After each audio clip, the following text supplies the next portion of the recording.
उत्तर दिशा के बाद फिर पश्चिम और दक्षिण दिशा में भी इसी प्रकार उसका चतुर्मुख रूप उत्पन्न हुआ।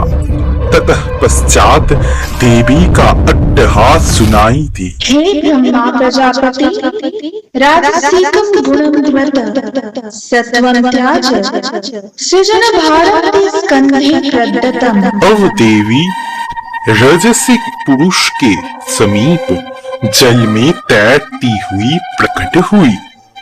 देवी के गुप्त रूप के दर्शन से भय से कांपता वह पुरुष सहस्र भुजाओं वाला होकर एक ही छलांग में सागर में डूब गया।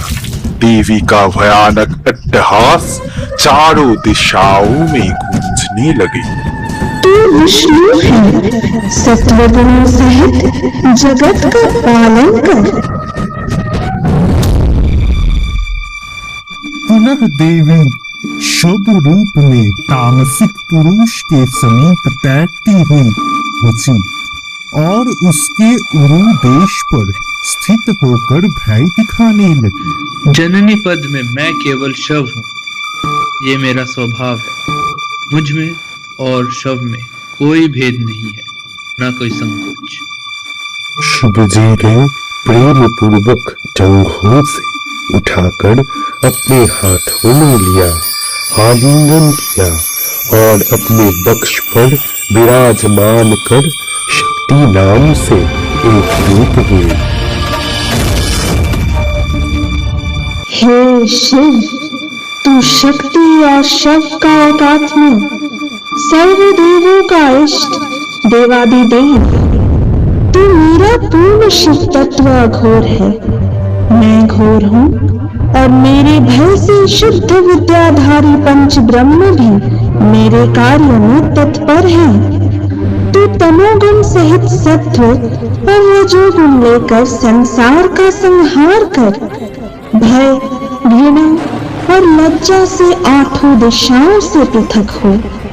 मैं तुझे लीला विग्रह पति रूप में वरण करती हूँ। जैसे वृक्ष भूमि से उत्पन्न होकर अंततः भूमि में जाता है, जैसे विद्युत जल में उत्पन्न होकर जल में लय को प्राप्त होता है, जैसे विद्युत मेघ से उद्भव लेकर मेघ में अंतर्धान हो जाती है, उसी प्रकार ब्रह्मा, विष्णु और महेश्वर भी आद्या शक्ति काल से ही प्रकट होकर प्रलय काल में उसी आदि शक्ति में पुनः लीन हो जाते हैं। देवी, मेरी आशा है कि मैं आपका वह वामपद अपने वक्ष में धारण करूं।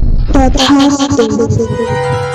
हे परमेश्वरी आद्या, शक्तिहीन होकर हम अपने कार्य किस प्रकार संपन्न करें? हे देवी, क्या हम सदा के लिए शक्तिहीन होकर रहेंगे?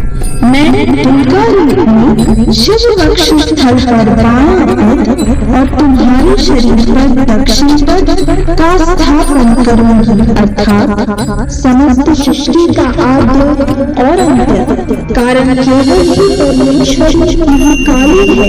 वयम सदैव भवतः पदे कार्य संपादनाय नियुक्ता भवाम। हे महातेजा, क्या हम आपके ब्रह्म पद को अपने वक्ष में धारण नहीं कर सकेंगे? हे प्रकृति, आप हम पर कृपा करें। हे प्रकृति, आप हम पर कृपा करें। भय मत करो वत्स, मैं पंच प्रकृति रूप में सदा तुम्हारी सहायता करूंगी। अब जाओ और अपने अपने कर्तव्य का पालन करो।